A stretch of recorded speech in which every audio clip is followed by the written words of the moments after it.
Meeting on Tuesday, April 16th, 2013 at, we'll call it 7:01 p.m.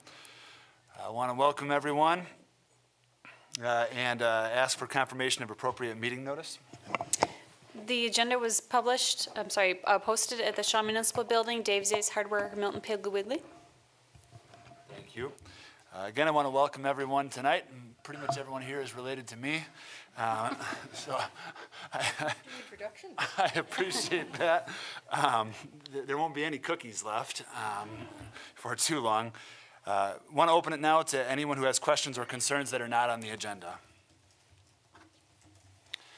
Hearing none, we'll move on to item 3, newly elected officials' oath of office. Okay. Elected Frazier, if you could join me in the front. Are you doing all of us at No, once? I'll do one at a time. I'll do the mayor and then I can do the I was wondering, because Alderperson Verwink jumped right up there. I, Brett Frazier, Having been elected to the office of mayor, having been elected to the office of mayor, swear that I will support the Constitution of the United States swear that I will support the Constitution of the United States and the Constitution of the State of Wisconsin, and the Constitution of the State of Wisconsin, and faithfully and impartially discharge and faithfully and impartially discharge the duties of said office the duties of said office to the best of my ability, to the best of my ability, so help me God. so help me God. Congratulations.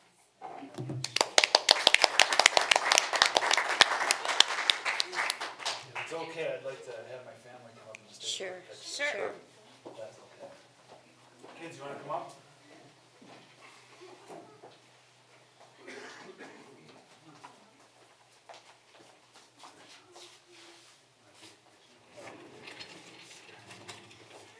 All right, let's turn around and look at that. A nice smile. Okay, everybody smile really pretty, okay? 1, 2, 3. Okay, let's do one more. Smile. 1, 2. All right. Good.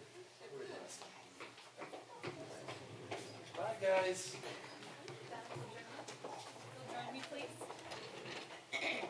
Oh, ladies before June. Oh, no, that's okay. Go to group hug. Well, she might not want to be in the picture. You want to do this together, or don't you want me to? Oh, do it together. So we can do it together. We can do it separate. Do it together. Get up here. Raise your right hand, please. I state your name. I, not going. So well. Having been elected to the office of alderperson, Having been elected To the office of Alderperson, swear that I will support swear that I will support the Constitution of the United States the Constitution of the United States and the Constitution of the State of Wisconsin, and the Constitution of the State of Wisconsin, and faithfully and impartially discharge faithfully and impartially discharge the duties of said office the duties of said office to the best of my ability, to the best of my ability. to the best of my ability. so help me God. So help me God. Congratulations.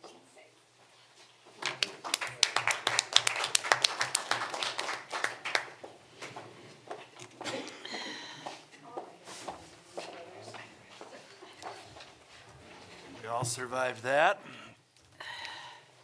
Before we move on to new business, I wanted to just mention a couple of things. I didn't speak last week at the council meeting, but I do want to thank everyone who came out and voted.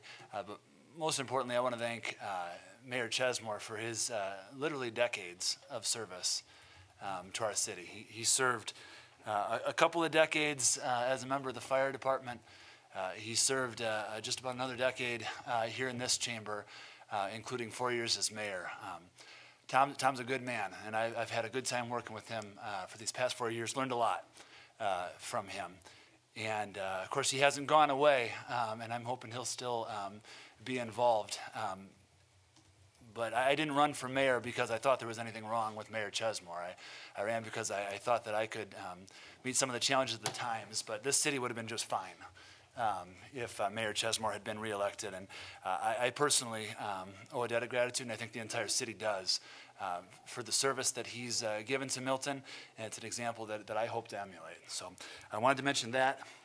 One other former mayor was in the news recently, former Mayor Bruce Curler, who actually played a large part in making this building a reality for the city.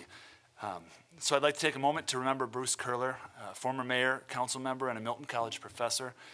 Mr. Curler was a dedicated public servant to the city of Milton. He served 26 years as a Milton College professor, and he gave 10 years of service to the citizens of Milton as an active leader in our local government. He was a member of the city council from 76 to 84, and he served one term as mayor from 85 to 86. We appreciate all of his work in Milton throughout his life, and we all owe Bruce and his family a debt of gratitude for sharing so many of his years with us. In honoring his life, in recognition of his contributions to our city and our community, and in paying respects to his recent passing, I'd just like us to take a moment of silence in honor of former Mayor Professor Bruce Curler.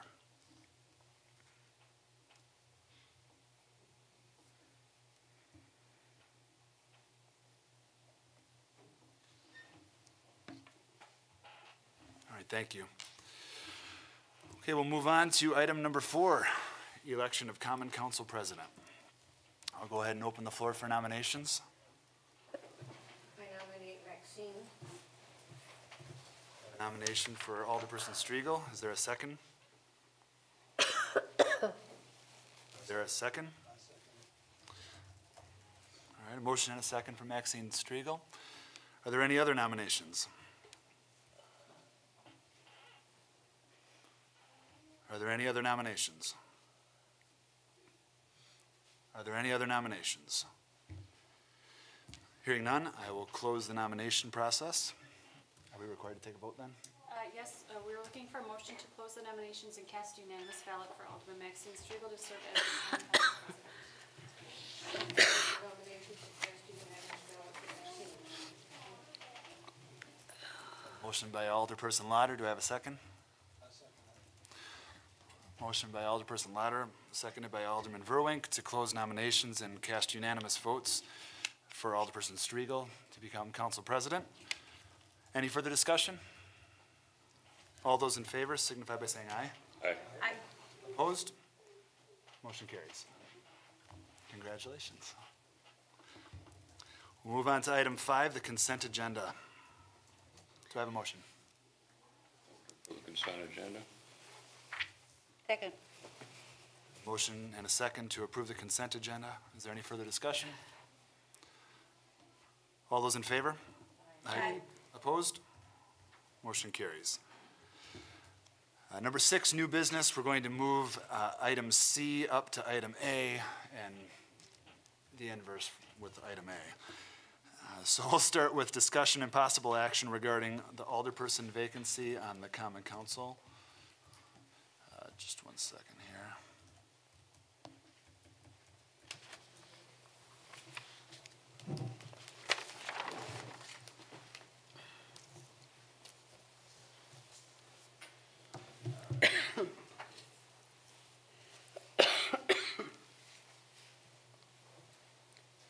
All right. As you can see in your packet there, we've got a little bit of a suggestion from me. Obviously, it's the Common Council that makes the final decision on who fills the vacancy. But first, I want to turn it over to Attorney Schrader to discuss some of the intricacies of how the process works and how long the term will be.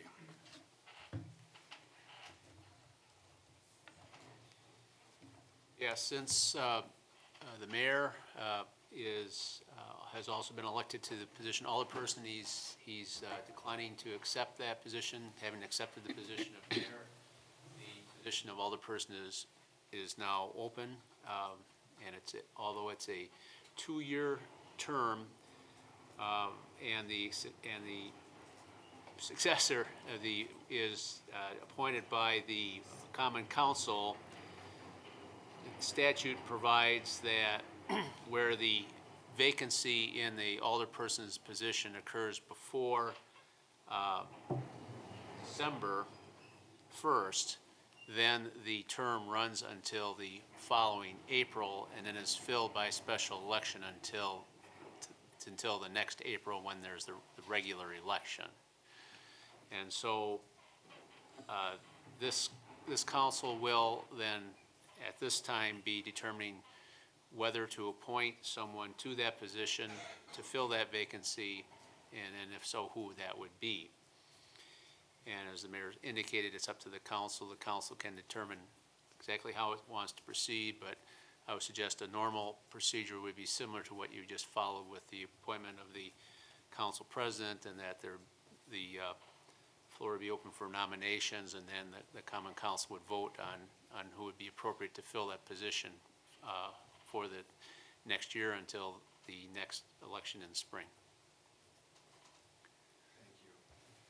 And as you can see in your packet, I'd like to submit a suggestion. It's my belief that with all the various projects and work we need to do, we do need to fill that seat expeditiously with someone who has the familiarity with the community and our city's many challenges and opportunities that lie ahead.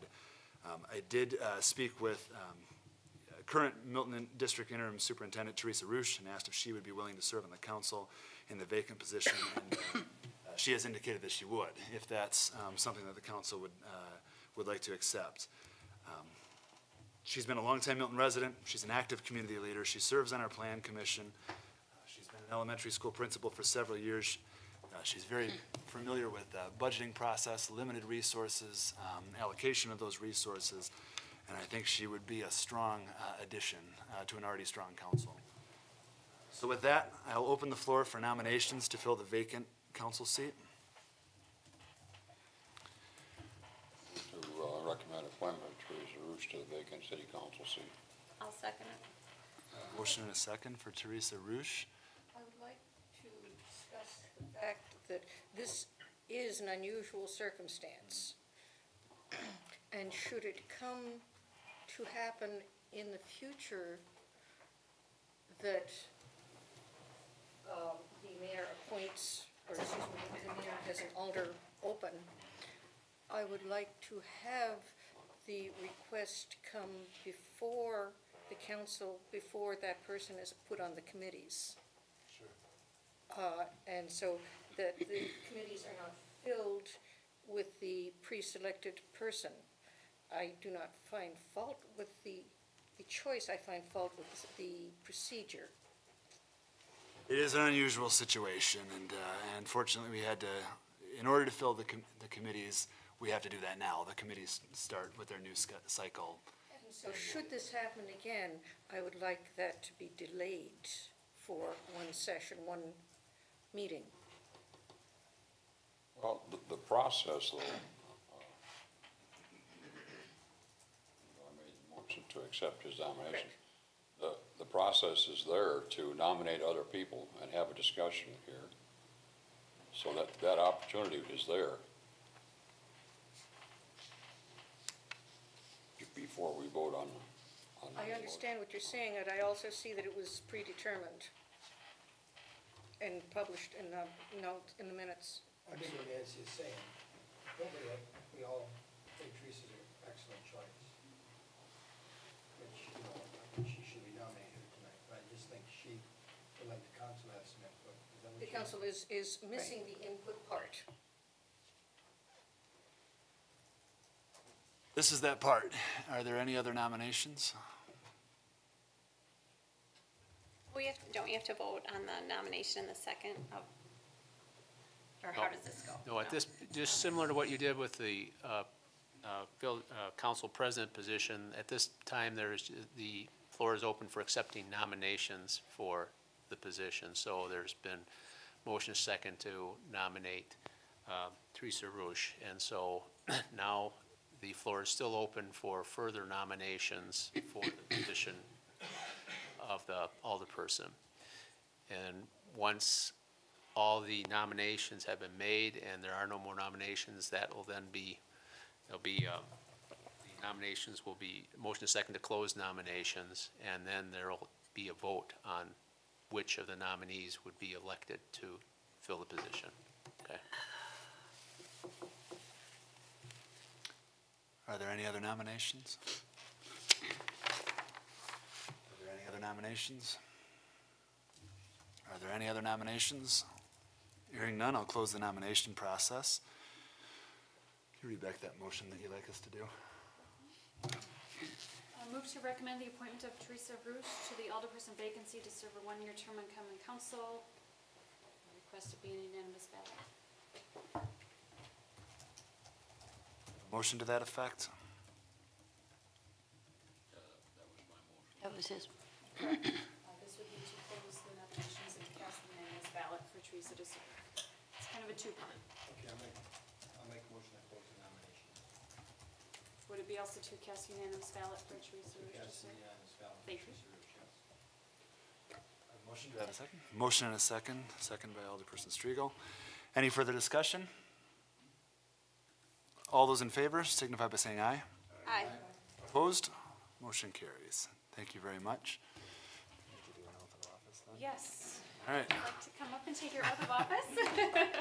Then you may take your seat.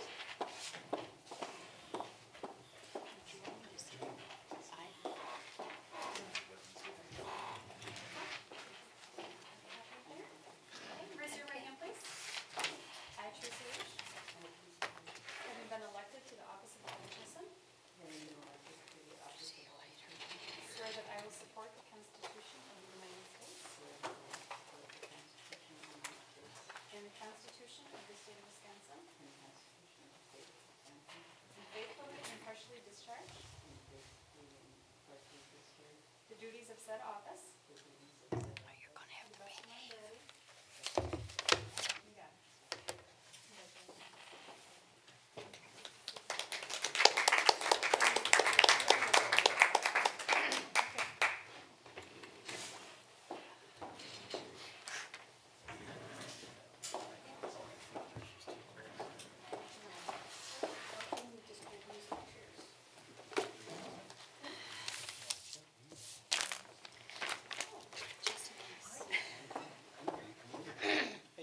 You're trying to keep him in line? Yeah. I don't know. All right, we'll let Alderperson Roosh get settled there, and we will hop back up to, we'll go to item B, which is mayoral citizen appointments to committees and commissions. In your packets, as you see, the very first duty of the mayor is to appoint citizens to serve on commissions of the city. Those terms vary in length from 2 years to 4 years. What you see there is a list of appointments that are going to be effective upon approval. Essentially what we did was we went and asked everyone who had been serving if they would like to continue serving. As I said during the campaign, if something's not broke, there's no need to fix it. So that's what you see before us. We have strong commissions and committees, and a very important part of that is the citizens that sit on those commissions and committees.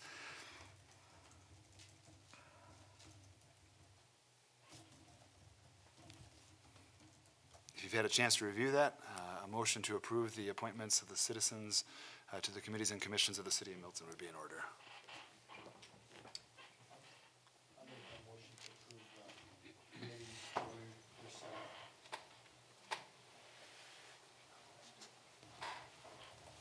All right, I have a motion from Alderman Verwink. Do I have a second? Second from Alderman Adams. Is there any further discussion? Hearing none. All those in favor? Aye. Opposed? Motion carries. We'll move on to mayoral appointments to council committees. Sort of the same deal there. I went through here and obviously had to fit in whomever the new alderman would be. I hoped that it would be Alderperson Roosh, and so I've filtered in a couple of committees that I thought would be appropriate for her experience and knowledge. Also, I left just about everything the same, with a couple of small exceptions. Mayor Chesmore wasn't kidding when he said it's a difficult process trying to fit everybody into spots and not slight anyone. I especially had a hard time with giving up Public Works chairmanship. I am quite proud of our 12, 14-minute meetings. I think Howie is as well. One thing I did want to point out is we have a lot going on in the Fire Commission. I asked around a little bit, and in the end decided that keeping the same three, which includes myself, for the time being, would be prudent. There's a level of continuity that comes with that, and I thought that would be nice to continue at least for the next year. So if you've had a chance to review them, if there's no questions, comments, anything like that, a motion to approve would be in order. I just want to tell you something, Mayor Frazier, that I have asked two people to fill the vacant positions at Park and Rec, and Right. they should be ready for approval next council meeting, I'm hoping. Great. Thank you very much.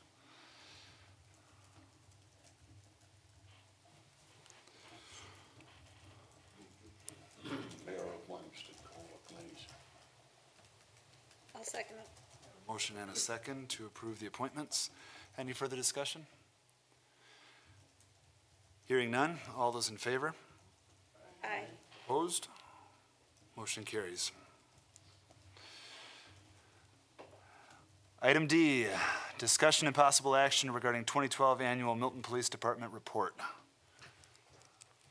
Thank you. This is the 2012 report, and I think last year I had it out in May. This year I'm in April, so I'm hoping I'm improving on my timeliness here a little bit.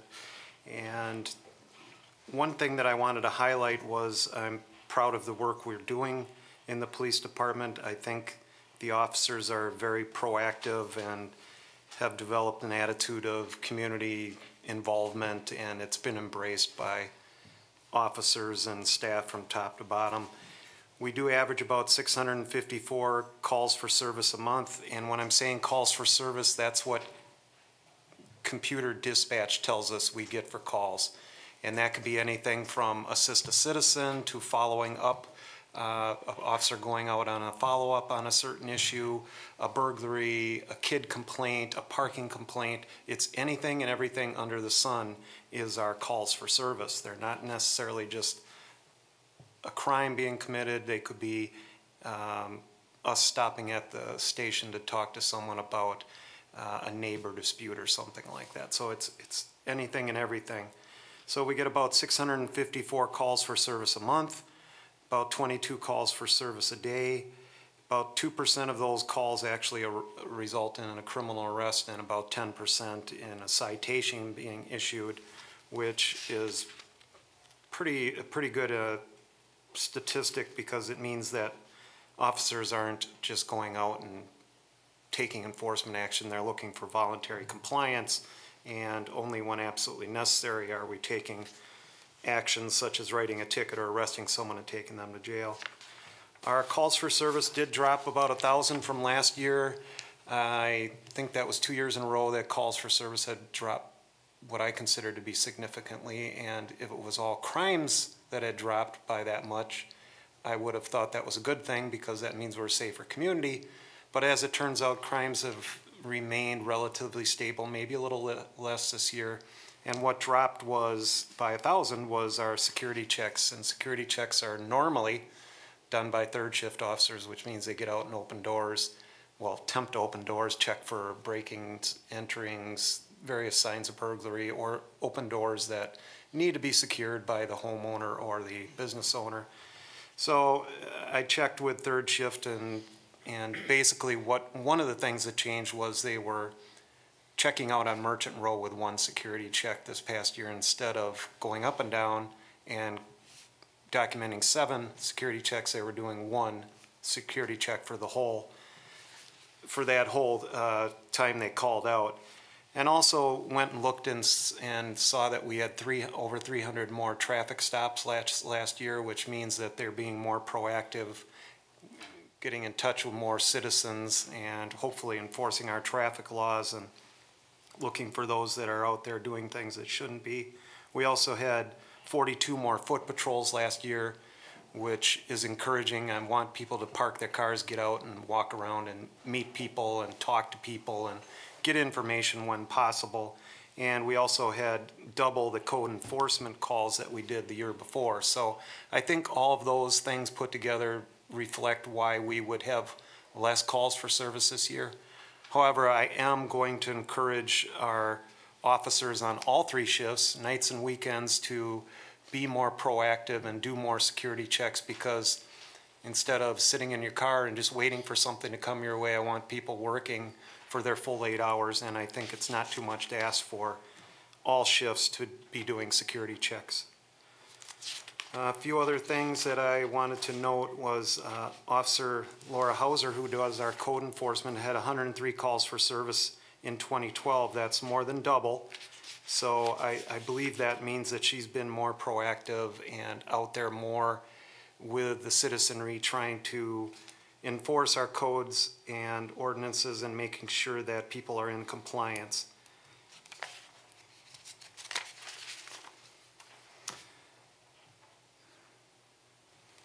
Major case investigations, we have 1 full-time investigator, Ryan Justice. I call him our day shift detective bureau.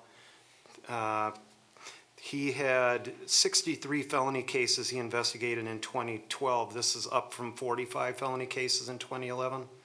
And I put some of the major ones that are in there. We had 17 burglaries, 14 sexual assaults, and we did have thefts of firearms and 6 death investigations.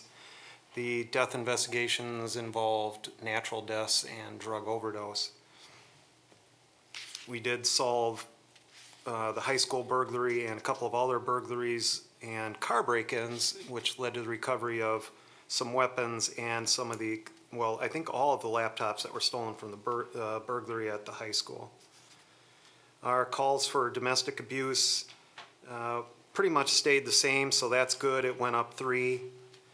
And harassment went up in 2012 compared to 2011, and I think that had a lot to do with us having developed a harassment ordinance that gives us the power to write people for going out and harassing, especially electronically through such mediums as Facebook. And then traffic enforcement data, like I said, traffic stops were up 17%. We had 1,317. We had 101 motor vehicle accidents, and in looking at where these accidents are taking place, it's on Highway 26, at Arthur, at St. Mary's, and at High Street. And most of those involve out-of-area drivers. So I'm assuming when we get the bypass through, that our accidents will drop dramatically. Well, I'm hoping they will. So those are where most of our accidents are. And we continued with our active community involvement, and a lot of that credit would go to Lieutenant Conger, who gets out into the schools and does a lot of our anti-bullying presentations and communications with them. And we continue with many of our crime prevention programs. We got more neighborhood watch groups formed this year, and we hope to keep on signing up more neighborhood watch groups.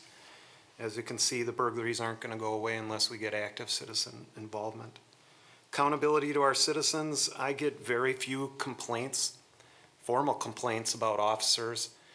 I had 1 formal complaint in 2012. We investigated that. It was a violation of a policy. A verbal warning was given, and that was the extent of that investigation. There have not been a repeat of that violation since. I do field calls from people from time to time wondering why we do things the way we do it, and every one of those usually ends up with the person being satisfied with an explanation of why we took the action we did. If they don't agree with it, they agree to disagree, and have not. I always give them the option. You can file a formal complaint. We have that process. You can do it via phone, in person. We have forms you can fill out, and I have not had anybody take me up on that this past year. So I could field any questions or listen to any concerns council may have. Any questions for Chief Labor?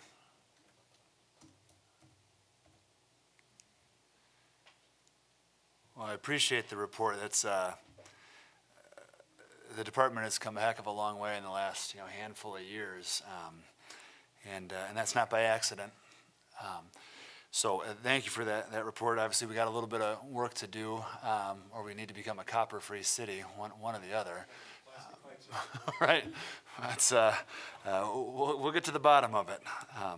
There's no action required on that, so we'll move on to agenda item E, discussion and possible action regarding options for well house number 2. Thank you, Mayor Frazier. In the council packet tonight, you will see the follow-up.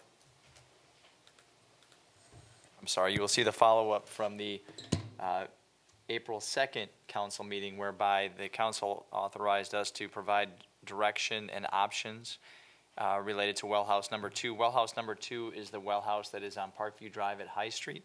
It is a small well. We were notified by the DNR that we will need to make considerable repairs and investment into well house number 2 and are required to submit a plan for how we intend to execute those repairs. Upon being notified of that by our waterworks operator, Ron Griffin, scheduled a meeting with our city treasurer, Connie Kemper, public works director, Howard Robinson, and I, and we discussed a variety of different options, and we've summarized those to the council in the memo that's in your packet. And I'll quickly go over them for the public so they have a better understanding of what those options are. Very quickly, option number 1 would be do nothing. Staff is not recommending that option due to anticipated consequence that would include potential sanctions from the DNR up to and including possible fines. So we're not recommending that you just simply ignore the problem and not respond to it. Option number 2 would be to repair the well house number 2 immediately. And in essence, the very root of the problem is that DNR requirements require that the motors of the well be kept separate from the chemicals of the well. Right now, our well house currently does not do that, and we would have to submit a plan to the DNR to either take immediate action on that or to potentially schedule action with that, which is a segue for me for option number 3. In talking to our city engineer, Gary Vogel, who was also at that meeting 2 weeks ago, he had indicated, as did Director Robinson, that delaying this particular project work until 2015 would meet the necessary requirements of the DNR to ensure that we have a plan to make the necessary separation. Strategically, in terms of the city's finances as it pertains to the utilities, in our capital improvement plan, we have scheduled a very large capital borrowing in 2015 that would replace the utility work on Parkview Drive. In terms of both operationally and financially, we are recommending that all of that work be done together, simply because we believe we could get a better bid on the project work while we're doing that particular utility work, and at the same time limit the need to potentially restructure the city's debt to accommodate this particular project, and instead do it all in 2015 when it could be financed simultaneously. We did get better bids, just so the council is aware where the capital improvement plan is. We did get better bids than anticipated on the Vincent Street project. You had originally, in your capital improvement plan, when you approved the water utility rates, scheduled to do only half of the Vincent Street project work in 2013 and the additional half in 2014. Because of better than anticipated bids, we recommended, and the Personnel and Finance Committee has on your council packet tonight, it was the work that would do all of the Vincent Street project, therefore freeing up not only the $125,000 from this particular project, but also some additional monies that we had earmarked for 2014. So some of those savings we'd recommend go into 2015, so you'll take out less debt, and then also all of the utility project work would be done in 2015. So staff's recommendation is option number 3, and that we delay the repair of well house number 2 until 2015, when all utility improvement work is done in the region. Howie, did I miss anything, or Connie? Okay. Okay, any questions on any of that? Financially, I don't think we've got a lot of choice. I think we should go with option 3. Make a motion to do so. Second. I have a motion and a second to accept staff's recommendation of option 3. And that would mesh better with the splashback park. Is there any further discussion? All right, all those in favor? Aye. Opposed? Motion carries. Item F, discussion and possible action regarding signing jurisdictional transfer agreements from the state of Wisconsin to the city of MIlton as a part of the Highway 26 bypass project completion.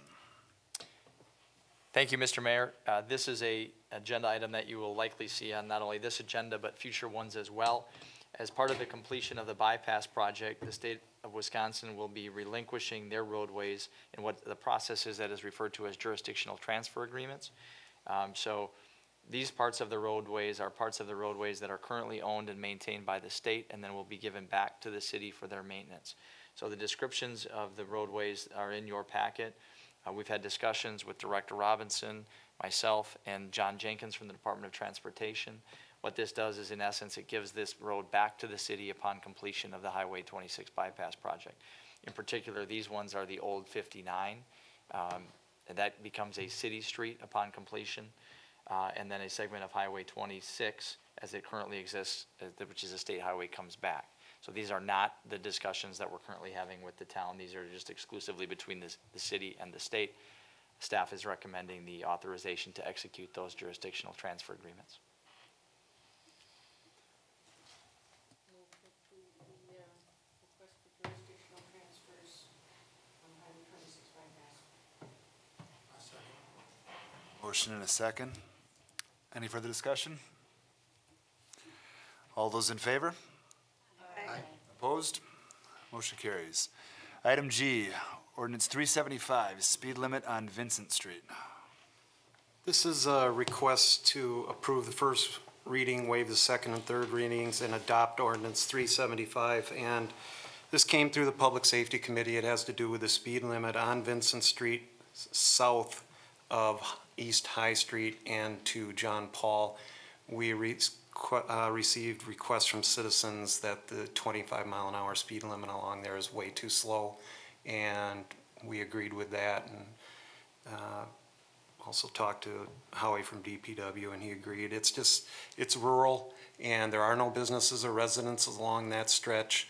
There is one, but it's MIlton Propane, and they're down by John Paul, and there's a stop sign, and so they really don't get up to any speed there anyway. So I think this is a no-brainer to get that speed up to 35 along there and make it a little easier for people to get in and out of the city. And this has not been a complaint area that we received any complaints about speed, just too slow. So that'd be my recommendation.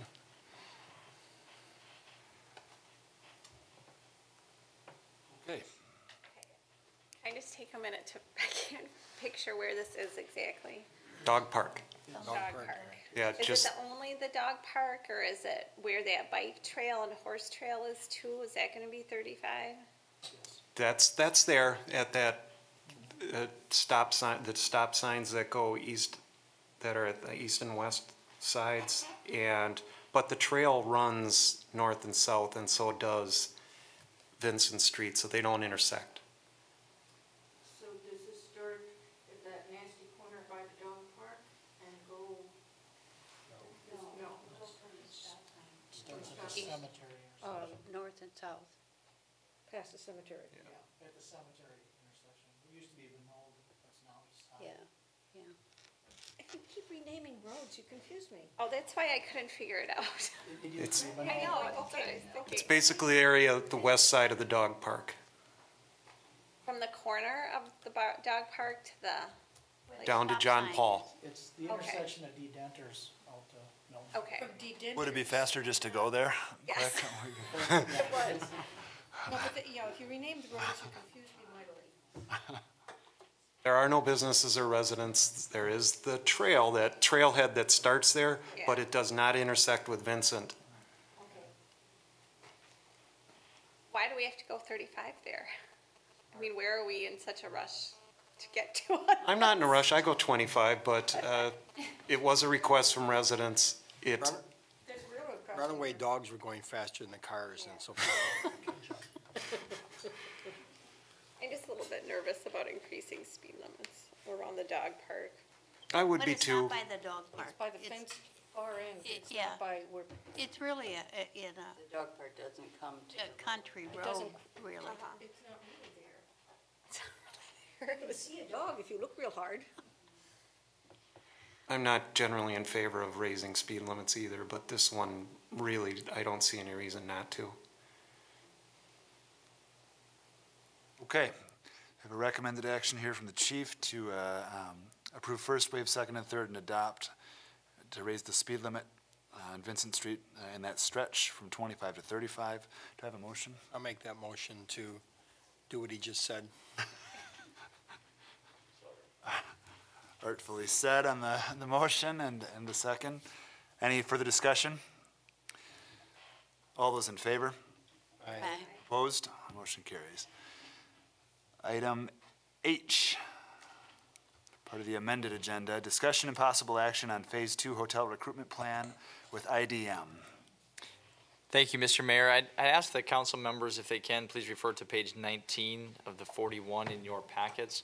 And the reason for doing so is there are 5 items that were discussed at our city's Economic Development Commission meeting this morning. IDM was the name of the company that we did the hotel feasibility study with. It has been approximately 7 months since that hotel feasibility study has been completed. City staff had set that out to 5 different development firms. We had 3 callbacks on it, but the callback question really revolved around one thing: do you have any investors yet? And the answer to that for us is, of course, right now, no.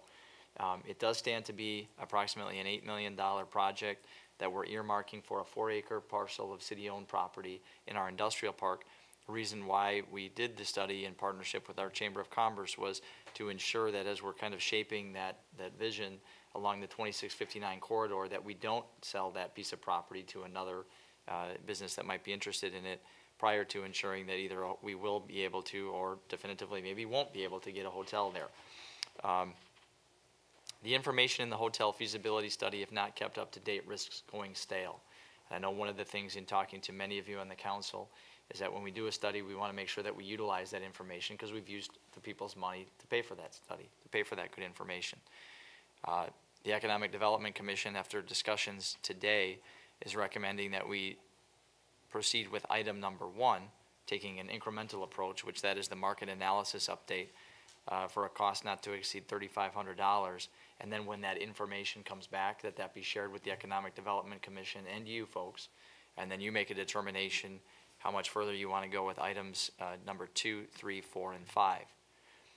Another comment that a member of the Economic Development Commission made, and I think it's a good one that you all should be aware of, is that in working through this process, one of the things that we want to avoid, or I would encourage the council to want to avoid, is that we not go down a path of investing $30,000 or $50,000 in consulting fees and have no hotel. And so one of the things that was discussed at the commission meeting today was, in an effort to incentivize the work of any consultant that we work with in hotel recruitment, that we include some sort of a backloaded portion of their compensation, meaning that they might get 1%, 2%, or 3% of a deal that secures a hotel in our Crossroads Business Park, rather than pay them to do work on the front end, that the work would be on the back end once a hotel project was secured in the park. So that is an avenue to be discussed potentially at a future meeting, but because it is on the agenda tonight and talking about a recruitment plan, entering into a negotiation with either this firm or another, I think better positions the city's investment on that project because it's a results-oriented investment rather than a process-oriented investment. Is this a traditional way of going? To be honest with you, I don't know. Okay, I'm just yeah. curious as to how well received this would be. I don't know because we haven't had the conversation with them yet, but I think if it were me working on that project and I knew that maybe I have a bunch of different clients that I'm working with and the MIlton project has incentives to secure the hotel, and the other clients that I'm working with are just going to pay me to do the promotional materials and the other stuff, I would put the MIlton project on the top of the list.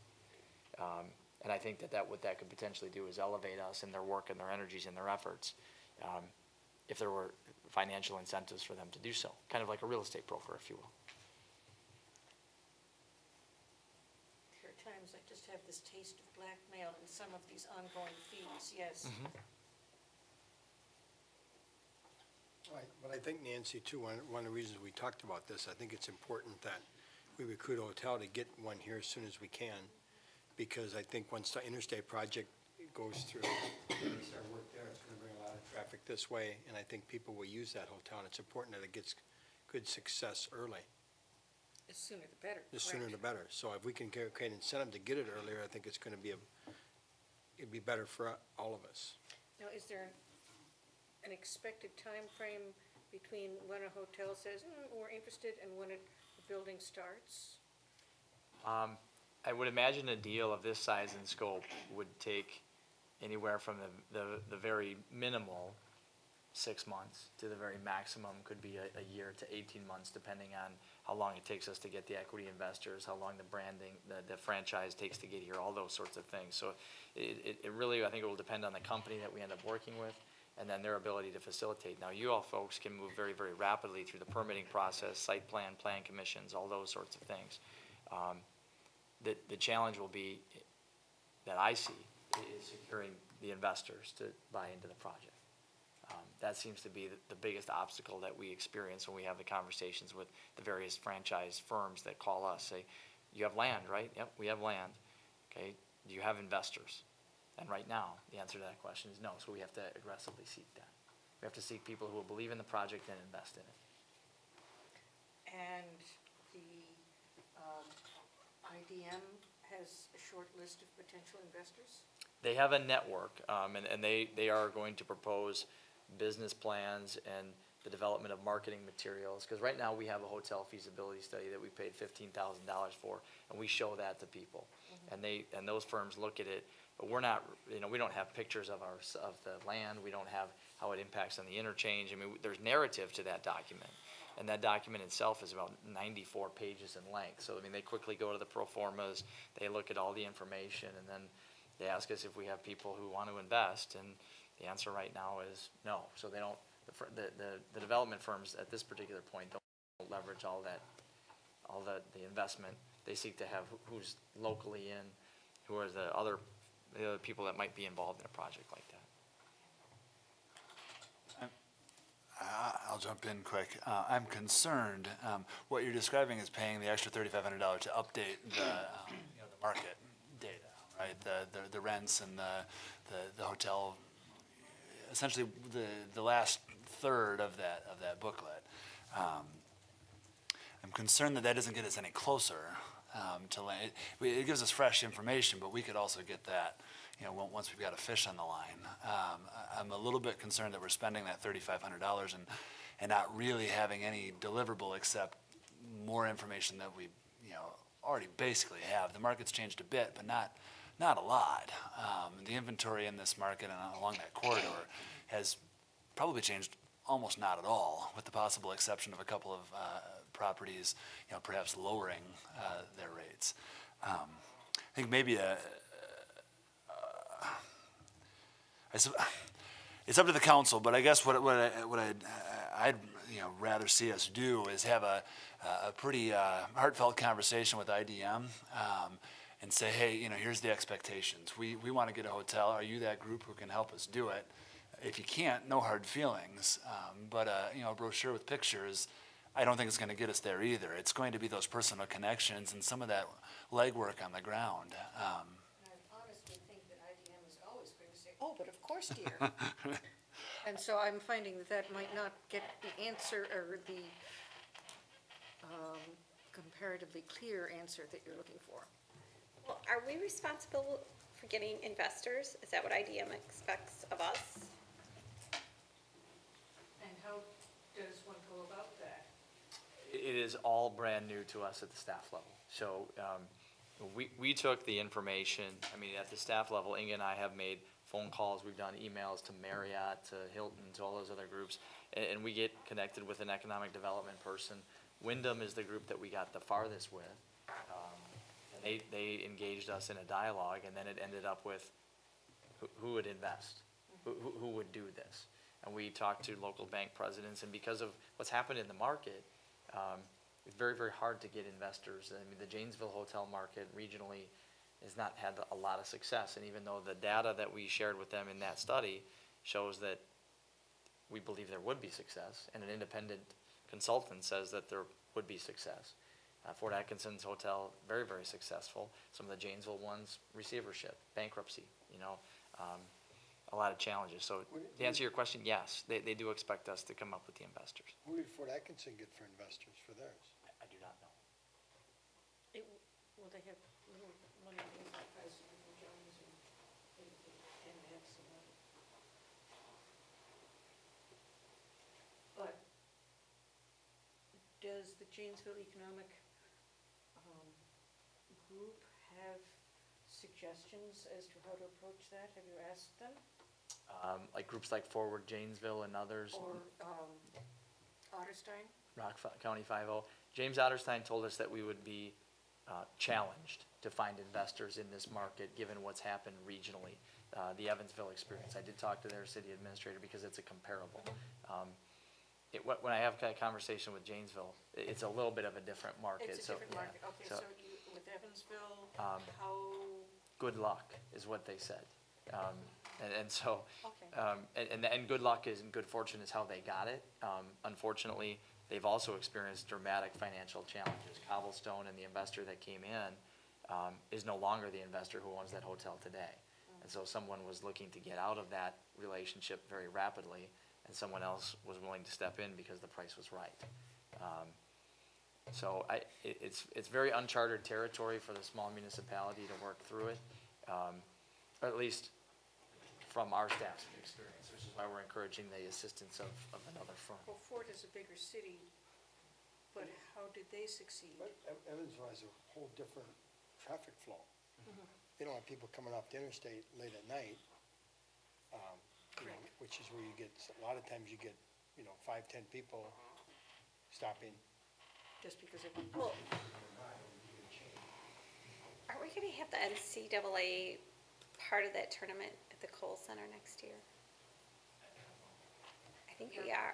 Because like World Dairy Expo overflows this far and easily. Yeah, I mean, that Newville There's hotel overflow is from full last all the time. The research that IDM did for us was that the Fort Atkinson Hotel is very, very full, because it's a very good hotel.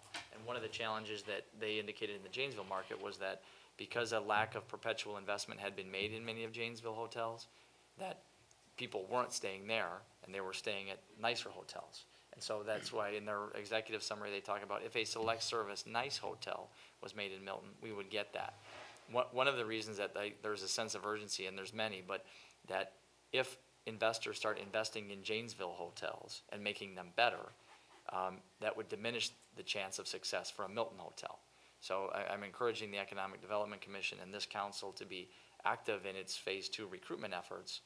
And they need to be strategic and smart so that we're not just continually throwing money at the problem and then we still don't have a hotel. And this is kind of where we're stuck, you show us money and, we get a little Right. squeamish. But this is why backloading as an incentive is a good idea, because if it produces what we want, then it's well worth the money. Right. I think the opinion of the business folks that are on that commission was that if you are going to try and recruit, you need this updated data when you go to recruit. Correct. You can't find somebody and say, well, it'll take us a month or so to get that through. I think, Jerry, you said it's probably a month and a half to get that updated. Correct. So. It's updated every month and a half. It doesn't take a month and a half. No, but our study, I mean, to change all our figures. Our bring them up performance, to- yep. That would be back to you in May. If you said that's the information that we want to ensure that we're still walking down the right path. And that investment, that $3,500, I'll restate the obvious, but the $3,500 investment is considerably less than the $12,000 investment. And Dave's right, that we had 3 bankers who all agreed that it should be updated, and I'm sure it's the way they do business. So maybe, I'm just taking their word, and I think they would know what to do. And they agreed on a price tag? Well, they agreed to update it, for $3,500. Okay, that's what I'm, basically But asking. the question would be, do we know what to do with the data when we get it this time? We'll be in the same spot, so. Where I'm thinking that Commission Member Linder was going with it was that if that data, if for $3,500 we find out that data is either validated from what it said 6 or 7 months ago, or is an improved condition, that then we would move on to a second level of investment. And Dave and, I'm sorry, Alderperson Adams and Alderperson Verwink were at the meeting. And is that the sense that you got from the discussion? That's Right, kinda and like- if the data look good, or even better, because he thinks the economic data has changed, then that would be a good thing to move forward. But we have to see where the data is, to see if we should proceed forward. Yeah, if you can repeat it, then therefore it will be a better presentation. Right. And some of the climate changes that have improved the Blackhawk Technical Project was not on the radar when we last did the hotel feasibility study. So how might that change their impact? How might that change the pro forma? We don't know, but it's certainly a new piece of information that would be added to an updated study. The whole thing was to evaluate the validity of this $12,000 charge that they put out there. And like Greg said, there's no reason to spend $12,000 without knowing firsthand whether it's even feasible anymore. And he thought that the $3,500 was a good investment. At least we know where we're at. And if it's no good, I guess we put it on the table for a while. It's a feeling of paying $3,500 for repeatability, but that does have its merits. Well, what's the alternative? Pardon? What's the alternative if we don't do the? You could direct staff to try to initiate recruitment efforts on our own. I will caution you with the limitations of our expertise and time to be able to really put a lot of energy into that. So we might as well just throw the hotel thing out the window if we're not gonna spend $3,500. I don't want to, I certainly don't want to come across in saying that. Alderperson Verwink had brought up another suggestion, which is we could start contacting other firms and seeing what they would do. We went with IDM because they would not be starting from zero because they did our hotel feasibility study. They're most familiar with the community demographics, its market analysis, and all those things. So we believe that of the firms that might be out there, they would probably be the least expensive because they're the most familiar. But that would be another course of action. One of the things we don't want to do, and this council can be very proud of it, is although you've invested a lot of money in different studies, you've never not used that information for good decisions. Whether it is you did a DPW facility study, the police department facility study, all those different things, you've always taken that information and you've used it for the betterment of Milton. And that's all that we're encouraging with this particular process. If we update the study and this group doesn't come through us, we could use that information to recruit another group that maybe would have investors for us or help us. And if you're gonna throw out incentives out there, if you've got 3 or 4 different firms, in other words, to fight over that incentive, who knows? You might see some results. So what's the motion you want? The Economic Development Commission's recommendation would be to authorize staff to proceed with a $3,500 investment to update the data from our hotel feasibility study, the travel and average daily report data, that they would do that for us at $3,500. I'll make that motion. Motion and a second. Any further discussion? All those in favor? Aye. Opposed? Motion carries. All right, on to general items. Our next meeting will be Tuesday, May 7th, 2013. Mayor and Alderperson reports. I'll start off. I got to go to the Southern Wisconsin Authors Fair the other day. It was kind of a fun time at the gathering place. A lot of great local authors. There's good lemonade. It was a lot of fun. So that's going to be an annual event. It'll be sometime around Easter every year, they tell me, and that was a lot of excitement. I also had a chance. I got invited out to Consolidated Elementary, so they're dragging me all the way out there, or not Consolidated, but Harmony, and talked with a 3rd grade class about government the other day, and I was going to bring some of their thank you cards. There were a couple of good ones, but I just want to let you know that their expectations of us are low. They expect the city to be perfect, just perfect, now moving forward. So there were a couple people who I don't know how that got in their head. But you're in the township, so Yeah. our viewpoints might not share as well. They invited and I went. They also had cookies, which is a good way to motivate. So that's it. Any alderperson reports? All right. Staff reports. City administrator. Very brief. I did have the opportunity to go with a 5th grade class as a chaperone to my son's field trip on their discussion of state and local government. Perhaps the best statement was when my son was asked by his colleague on the bus, what does Dad do? He goes to a lot of meetings and talks a lot. I'm not really sure. Really overpaid. Yeah, a very accurate appraisal. They knew a lot when I was police chief, but I said he just goes to a lot of meetings and talks a lot. So, other than that, we do have an emergency management exercise scheduled in the city this Thursday at 10 o'clock.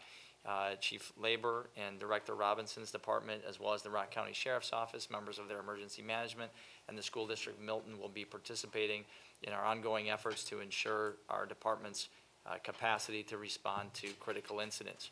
We only need to look at the tragedy that happened in Boston yesterday and how critically important it is for emergency response groups to constantly train and be prepared for the unexpected. Certainly with new Alderperson Roosh here, in her position, want to thank her for being such an active participant in our ongoing discussions about what we can do to always be ready, to always be prepared to keep our kids and our students and staff safe in our schools, as well as Chief Labor and Director Robinson, because they don't get a break from all of their other assignments while we ask to train in these things. They have to run their departments, they have to teach kids in schools, and they have to do all that stuff. But it just helps us be prepared and figure out what our capacities are. And we learn every time that we do something like that, and we get a little bit better. So if, God forbid, the bad act does happen, that we all know we're very well prepared and that we're confident in our ability to respond to those incidents. So those that were on the council previously, we did a similar exercise about 2 years ago at Air Products with a train spill. Chief Lippincott, his department, will also be a part of this exercise.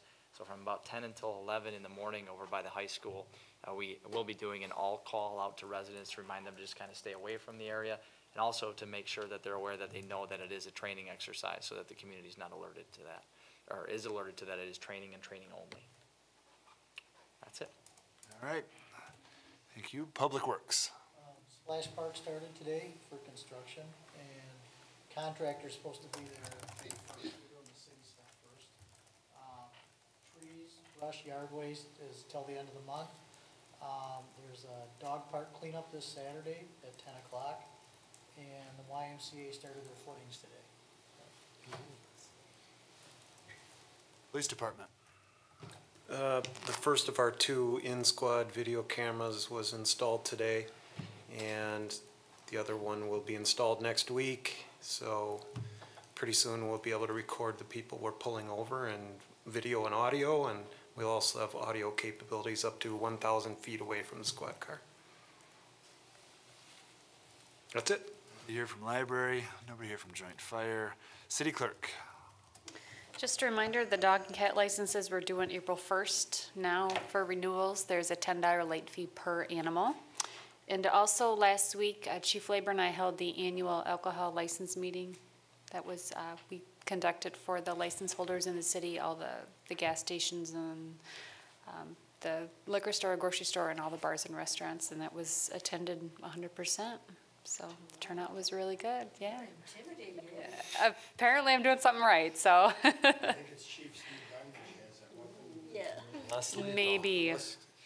I promised him it wouldn't take an hour, and it was less than 20 minutes, so everyone left with smiles on their face, so that's a good thing. Good. City Treasurer. I don't have anything this week. Not bad. Maxine? Consideration of a motion to convene into closed session pursuant to Wisconsin statute, section 19.85, parent 1, parent E, deliberating or negotiating the purchase of public properties, the investing of public funds, or conducting other specified public business whenever competitive or bargaining reasons require a closed session. Reference in industrial park land sale, and parent G, conferring with legal counsel for governmental body who is rendering oral or written advice concerning strategy to adopt by the body with respect to litigation in which it is or likely to become involved. Reference a NEMO case settlement. Motion, do I have a second? Second. Motion and a second. All those in favor? Aye. Opposed? That's a unanimous decision of the council. All right, we'll take a quick break.